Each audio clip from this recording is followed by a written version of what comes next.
एक छोटे से गांव के किनारे एक हरे भरे तालाब के पास एक प्यारे खरगोश छोटू और एक बुद्धिमान कछुए धीरज की दोस्ती थी। छोटू अपनी फुर्ती और चंचलता के लिए जाना जाता था, जबकि धीरज अपनी शांत और धैर्यवान स्वभाव के लिए। एक दिन तालाब में एक सुंदर बतख रानी अपनी मधुर आवाज में गा रही थी। अचानक एक लंबा और भयानक सांप कालिया झाड़ियों से निकला। कालिया की आंखें रानी पर गड़ी थीं और वह धीरे धीरे उसकी ओर रेंग रहा था। रानी डर गई और तेजी से उड़ने की कोशिश की, लेकिन कालिया बहुत तेज था। रानी की चीख सुनकर छोटू और धीरज तुरंत उसकी मदद के लिए दौड़े।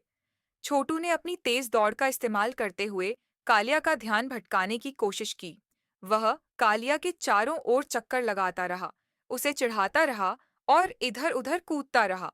धीरज अपनी धीमी गति के बावजूद शांत रहा। उसने देखा कि कालिया का ध्यान छोटू पर केंद्रित है। उसने एक योजना बनाई। धीरज धीरे-धीरे कालिया के पीछे रेंगता गया और उसकी पूंछ पर चढ़ गया।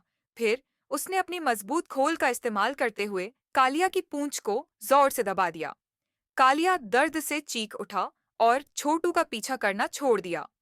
उसने अपनी पूंछ को छुड़ाने की कोशिश की, लेकिन धीरज ने उसे कसकर पकड़ रखा था।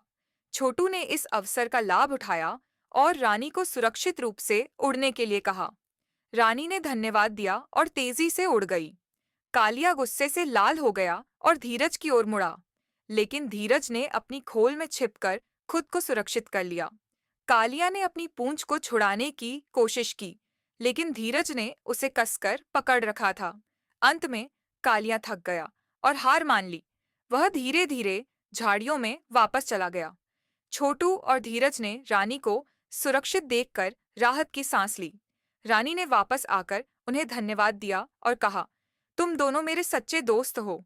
तुम्हारी मदद के बिना मैं कालिया का शिकार बन जाती। छोटू ने कहा, दोस्ती में एक दूसरे की मदद करना हमारा कर्तव्य है। धीरज ने कहा, हाँ, और हमें कभी भी हार नहीं माननी चाहिए, चाहे स्थिति कितनी भी कठिन क्यों ना हो। रानी ने कहा, तुम दोनों ने मुझे एक महत्वपूर्ण सबक सिखाया है। मैं हमेशा तुम्हारी आभारी रहूंगी। उस दिन से छोटू, धीरज और रानी गहरे दोस्त बन गए। वे अक्सर तालाब के किनारे मिलते, कहानियां सुनाते और एक दूसरे की मदद करते। उनकी दोस्ती ने गांव के सभी जानवरों को सिखाया कि एकता और साहस से किसी भी संकट का सामना किया जा सकता है।